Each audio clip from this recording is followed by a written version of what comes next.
भगवान श्री सुखदेव जी परीक्षित जी को सुना रहे कि हम तुम्हारे पूर्वजों की जो महान महिम भगवान के परम प्रेमी भक्त हुए उनकी गाथा सुनाते हैं। कल प्रसंग सुना पांडव महाराज द्रुपद के यहां स्वयंवर में मत्स्यवेद करके द्रौपदी को प्राप्त किया। तो बड़े बड़े जो महारथी थे इन लोगों ने विचार किया कि आखिरकार ब्राह्मण ही तो हैं ये, उनको पता नहीं चला था कि पांडुपुत्र पांडव हैं, ब्राह्मण ही तो हैं, इनको मिल करके घेरो और परास्त करो, त्रिभुवन सुंदरी द्रौपदी को जीत लो। तो कुछ विद्वान जो राजा थे उन्होंने कहा वहां तो बहादुरी नहीं चली थी मत्स्यवेद में, और जब मत्स्यवेद कर दिया और द्रौपदी को प्राप्त कर लिया तो अब छीनने का उद्योग करते, तुम्हारी बुद्धि मारी गई। जो धर्मात्मा राजा थे वो बिना लड़े चले गए, लेकिन ये कौरव पक्ष दुर्योधन द्रौपदी की सुंदरता को देख करके आकर्षित हो गया था, बावरा हो गया था, लेकिन मत्स्यवेद से तो प्राप्त नहीं कर पाए। तो कर्ण आदि से प्रार्थना की। बड़े बड़े वीर इसके साथ थे, पांडवों पर चढ़ाई कर दी। 5 पांडव, भीम ने और कोई अस्त्र की जरूरत नहीं थी, पेड़ उखाड़ा, मार मार करके सबको भगाया। कर्ण अर्जुन के तीखे बाणों से विह्वल होकर भाग चला। जब सब भाग चले तब दिमाग गया कि हो ना हो पांडव जीवित हो और ये पांडव ही हूं। दुर्योधन ने कहा मैं सत्य कहता हूं इतना बलशाली केवल भीम ही हो सकता है, दूसरा कोई नहीं। कर्ण ने कहा मुझे त्रिभुवन में कोई अगर परास्त कर सकता है तो केवल अर्जुन, ये पांडव ही हैं। बड़े छिन्न भिन्न अंग सब हस्तिनापुर पहुंचे। जब ये चर्चा सुनी तो भीष्म जी ने और महाराज विदुर जी धृतराष्ट्र को बोले कि जानते हो पांडव बलवान है, वैर करना उचित नहीं, सम्मान पूर्वक बधु और पांडवों को और कुंती को हस्तिनापुर बुलाया जाए। सम्मति हुई। पूरे राज वैभव के साथ द्रुपद नरेश के यहां श्री द्रौपदी जी और पांडवों को कुंती जी को सम्मान पूर्वक हस्तिनापुर लाया गया।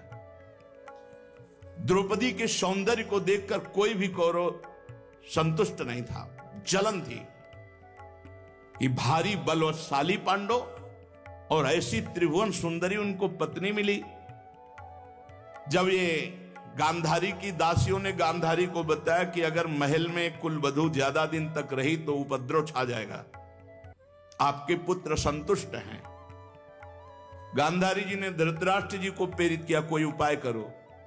धृतराष्ट्र जी ने विदुर जी और भीष्म जी की सहमति से युधिष्ठिर जी से कहा कि इंद्रप्रस्थ नाम का हमारा स्थान है, हमें लगता है कि तुम सबको वहीं शोभा बढ़ानी चाहिए।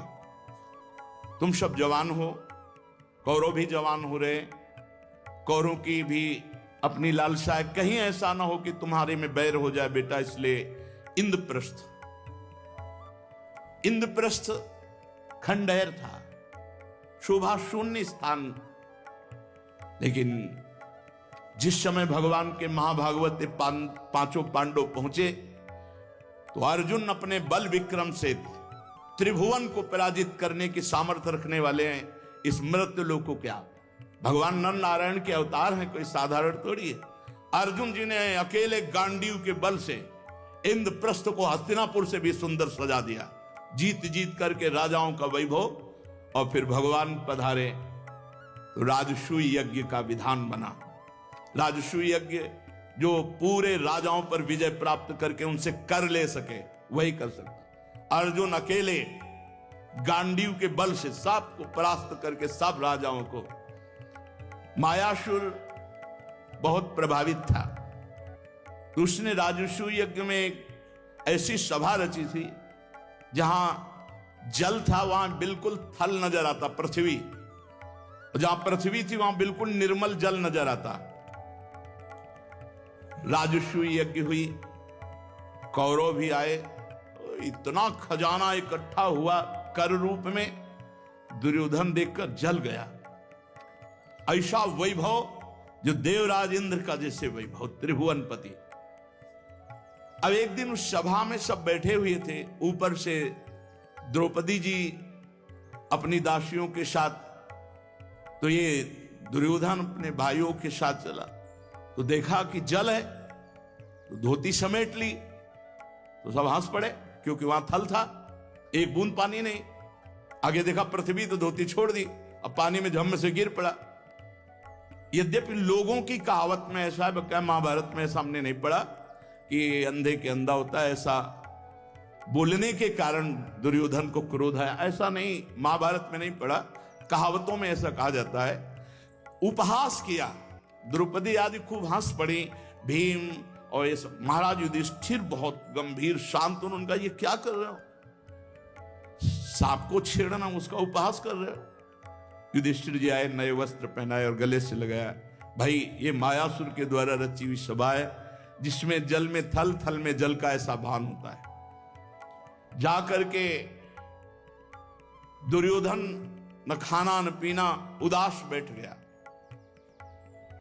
मामा शकुनी की याद की, शकुनी को बुलाया, कहा मैं जी नहीं सकता, मैं प्राण त्याग दूंगा। पांडवों का ऐसा वैभव, हस्तिनापुर का वैभव कुछ नहीं उनके सामने, कोई उपाय करो, पांडवों का वैभव छीनो। नहीं, मैं अपने प्राण त्याग दूंगा। बहुत प्यार करता था शकुनी दुर्योधन को। उसने कहा एक उपाय है, यदि महाराज धृतराष्ट्र आदेश करें और वो जुआ खेले आके, तो हम अपने पासों को सिद्धि के बल से, सात अनुकूल पासे हमारे पड़ेंगे, प्रतिकूल उनके पड़ेंगे, पूरा इंद्रप्रस्थ का वैभव हम छीन लेंगे। बाणों से छीनने की सामर्थ्य तो न तुम में है और न त्रिभुवन में किसी के है, पासों से हम छीन लेंगे। गांधारी और धृतराष्ट्र एकांत में बैठ करके जब तो दुर्योधन गया और अपनी बात रखी, शकुनी ने कहा महाराज ये तो राजाओं की शौक है, आप क्यों आदेश नहीं करते? यदि राजकुमार पांडव, राजकुमार कौरव खेलना चाहते हैं तो आपको खेल के लिए अनुमति देनी चाहिए। विदुर जी ने कहा इस खेल में सर्वनाश दिखाई देता है, महाराज आप अनुमति मत देना। शकुनी ने कहा महाराज इंद्रप्रस्थ का सारा वैभव कौरवों का हो जाएगा।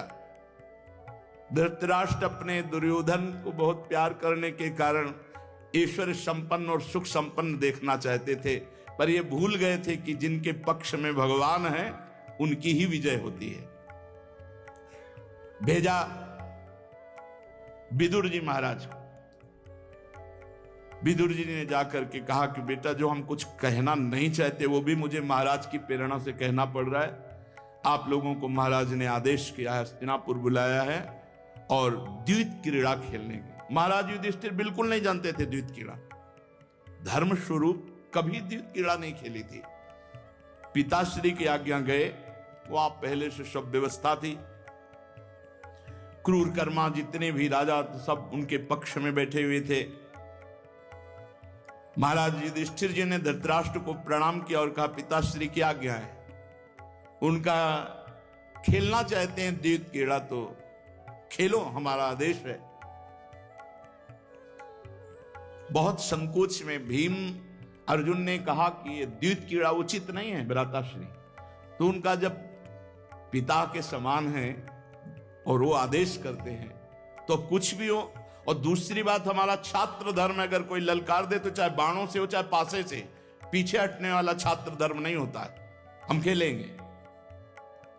आप कहां परम प्रवीण पासे में शकुनी और वो छल कपट से सिद्ध किए हुए पासे, सब पासे अनुकूल कुरुराज दुर्योधन के, जो जो दांव में लगाते जाते,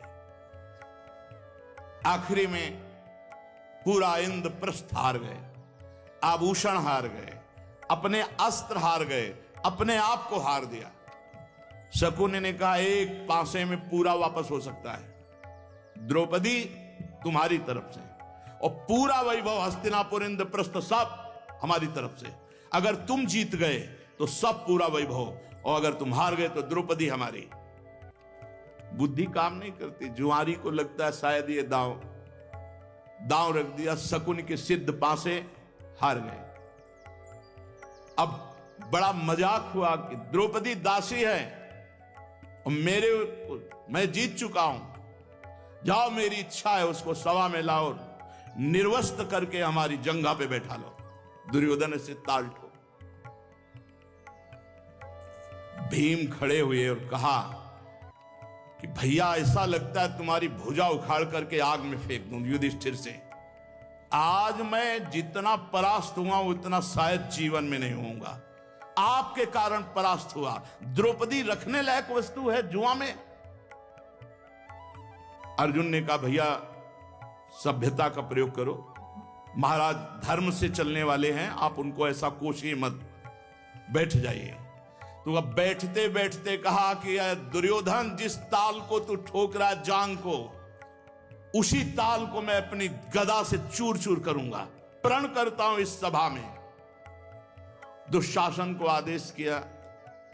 दुशासन पहले दूत को भेजा। उस समय वो मासिक धर्म में थी। मासिक धर्म रजस्वला में एक वस्त्र धारण किए जाते। दूत ने जाकर कहा क्षमा कीजिए, हमारे मुंह से बात भी निकलना बहुत कठिन है, आपको महाराज सभा में बुला रहे हैं। तो उन्होंने कहा कि दूत तुम जानते हो जब स्त्रियां रजस्वला में होती हैं तो सभा आदमी नहीं जाती, बोल दो जाकर के, आखिरकार वो देवर ही हमारे हैं, हमारी विनय कह दो या आदेश कह दो, इस स्थिति में मैं सभा में नहीं आ सकती। वो जाके बोला। तो दुशासन ने कहा कि आदेश और विनय की यहां नहीं, भैया तुम आदेश करो, मैं उसके बाल पकड़ के घसीटता हुआ लाता हूं। ये अब इस समय वो महारानी नहीं दासी है हमारी। कर्ण ने कहा कि बहुत गलत शब्द बोले थे। ये कहां लोक लज्जा ऐसी की होती जिसके 5-5 पति हैं। जाओ निर्लज्ज को सभा में ला। दुशासन जब नजदीक गया और छूने के लिए तो उन्होंने कहा तुम हमारे देवर हो, अपवित्र व्यवहार नहीं कर सकते हो। उनका तुम हार चुके हैं पांडव, इसलिए तुम हमारी दासी हो। बाल पकड़ा और घसीटते हुए वो बार बार महारथी दुशासन तुम्हें उचित नहीं है, सभा में ले जाकर के खड़ा कर दिया। विश्वास था कि इतने महारथी पति हैं, इनके सामने हमारा बाल बांका नहीं हो सकता। लेकिन उन्होंने सर उठा के भी द्रौपदी की तरफ नहीं देखा, क्योंकि धर्मात्मा है और हार चुके हैं तो उसको स्वीकार किए हुए।